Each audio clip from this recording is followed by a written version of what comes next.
Hey guys, it's Beth here, and this is another episode of Carboot. As you can see, it's not as much as usual, but I literally got practically everything today off one seller except the Mario that's over there, the McDonald's Mario toy. I got this all off one guy. He knows that me and Jay collect like games and retro stuff, so he let us know that he had some stuff at home and we said we'd probably be interested. Now, originally, he had a box and it had loads more stuff in it. I'm talking, there was an original Game Boy in there, there was a Sega Game Gear in there, there was a DS in there, there was a load more Gamecube games in there. An old Pong machine. There was an old Pong machine, there was some PlayStation 2 games in there, DS games, like all sorts of stuff. Now, we originally bought the whole lot off him for, it was 150 quid. And basically, when we got home, we had a good look through, you know, at the condition of things, good look at everything. And it was quite sad, really, because a few of the things, you know, they were a bit battered and didn't really work. The DS, the hinge on it was completely broken to the point that it was like... It was swinging back over. It was the... swinging like really far over, and it was actually affecting the actual screen working. So you would switch it on and it would work, but then as soon as you let go of the top screen, you had to hold it up with your hand. Otherwise, if you let it go, it just swing back. The screen would turn off. And then the picture would just go. So obviously, not too pleased about that. And then with the Sega Game Gear, that was not great. No. We basically turned it around, and a couple of the springs in the back.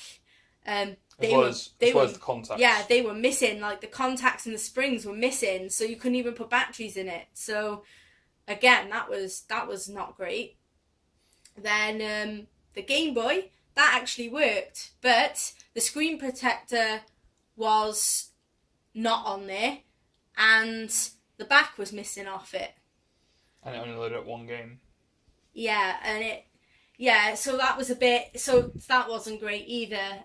We checked some of the condition of some of the discs and they were a bit scratched up. So basically, what we did was we had a good sort through, found the stuff we wanted, the stuff that was in like a lot better condition, like suitable for our collection, and we narrowed it down to this. So let's start the Carboot video, guys. So we got one PSP game in the end, and that was Daxter, because I don't actually have that in my collection.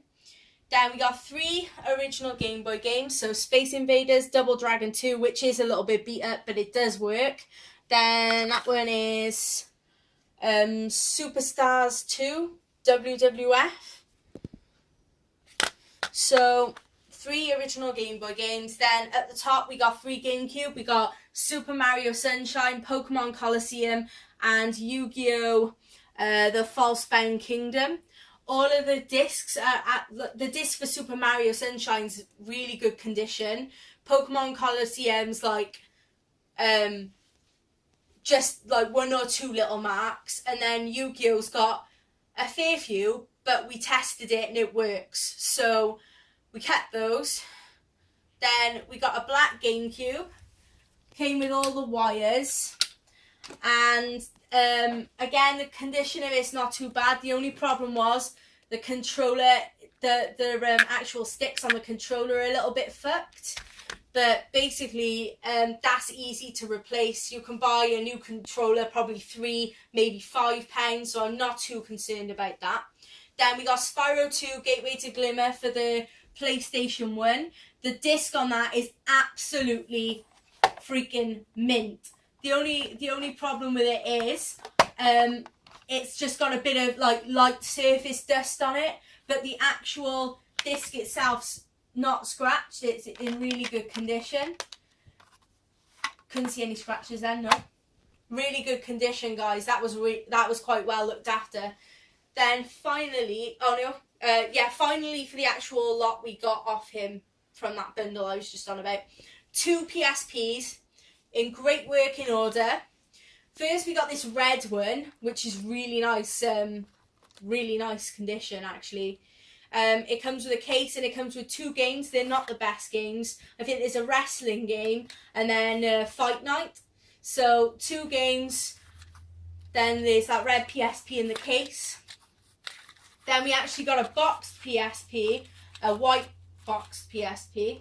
Again, in good working shape, and it actually comes with a charger as well. So the back could probably do with a little wipe, but other than that, great. So originally, like I said, when I got the whole box and I had like other bits in there, like the Game Gear, loads of like PlayStation 2, and there was loads of stuff in there, guys. So basically, I originally paid 150, sorted through it when I got back.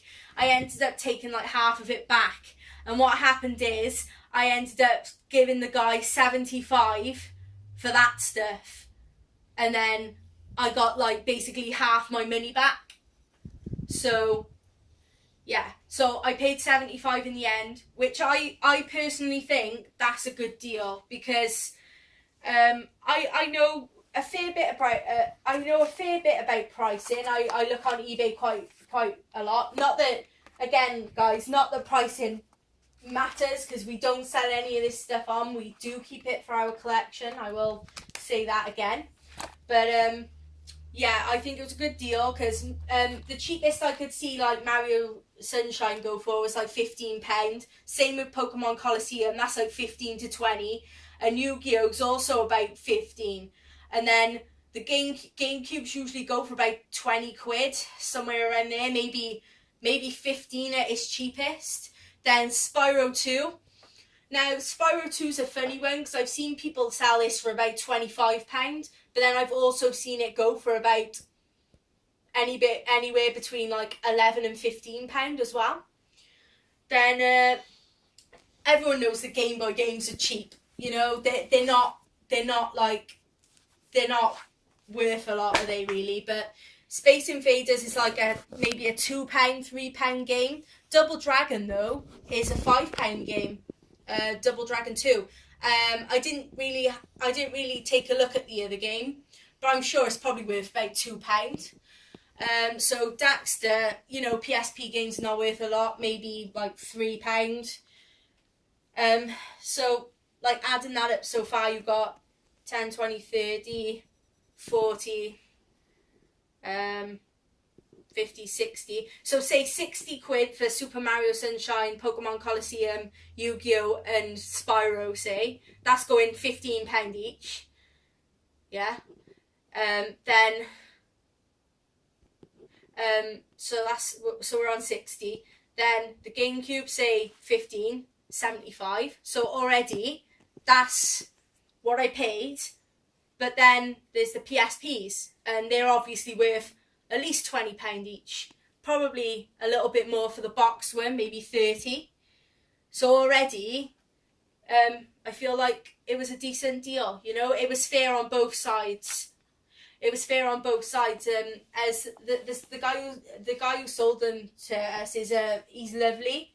He's a really nice guy, and basically he even said to us, he said, I've already looked up the prices, but I want to give you guys a fair price. And I believe that was a fair price. So the last 2 things, we got the Mario McDonald's toy, 20p. Whenever I see them, if I haven't got it, I'll get it to go on my shelves in my gaming room. So the next thing is a little Mega Man book, which I thought was quite cool. It's a field guide. Just tells you all about all the characters and different cool stuff in there. That was 50p, and we actually got that from the guy we got all the other stuff from. But we got it separate. Like, we bought it after we bought all that for 50p. So yeah, that's quite cool, guys. I was happy with the stuff I got today.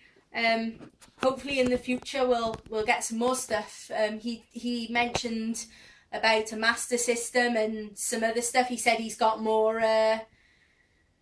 like PlayStation 2 games and other things. So that's cool. It was just a shame really about the Game Boy and the Game Gear and stuff. You know, like it might have been okay for some people. They might have like taken it and tried to like repair it or something. Because if you put the time in, you could probably repair it and then get it back to like decent working order. But I just don't have the time to do those kind of things these days. So basically, I just ended up taking them back. So that's everything for this car boot. So I'm really happy with the PSPs because I already own 2 black PSPs, and now I've got like a red and white one to go in my collection as well, so that's awesome. I'm gradually collecting all the different colours for the Gamecube as well. We have, as you've seen in the last video, we picked up a platinum or silver one, and then we got the black one this week. I just definitely need to get another control pad for it because that pad just really needs to go in the bin. We've got the actual limited edition Resident Evil 4 silver one. I just really want the I keep saying it's purple, but they say the colour's indigo. That was the first one that came out, the kind of bluey purpley one. It's purple. But yeah. So that one. And the spice orange one. Yeah, the Japanese spice orange one would be quite cool one day as well. But also I think in the UK there was a pearl white one. But that every time I look for that, or I've searched on eBay, it's been the one that sort of goes for the shocking prices. In fact, it goes for even more money than the spice orange one for some stupid reason. But yeah, I'm just rambling on a bit now, guys. So yeah, see you again soon. I will be putting more videos up soon. I'm not sure what I'll be doing next. Maybe put some more gameplays up at some point. I do know that in November I will be making my Xbox One collection video, an update of it, and I can't wait to do that for you guys that have been waiting for that. I'm just waiting for the anniversary of Xbox One, which is on the 22nd of November, so that's roughly when the video will be up, guys. So yeah, also before I go, a quick few shout outs to people I haven't given shout outs to before. Obviously, before I gave Kevin Wolford 123 and Game Boys Are Awesome shout outs. I do want to give a shout out to Purple Game Zone. Her channel's awesome. Go to her channel and check it out. There's Danester83, I think it is. I know it's Danester, but I think the number on the end is 83. His channel's awesome. Go and check it out. Then, just trying to think. I recently started chatting to a guy who does the same kind of videos as me. He also does like collection videos. Go and check him out. His name's Melted Go. Just trying to think of any other shout outs. I guess that's it for now, guys, but I will be doing more shout outs eventually for other awesome channels. So thanks again, catch you later.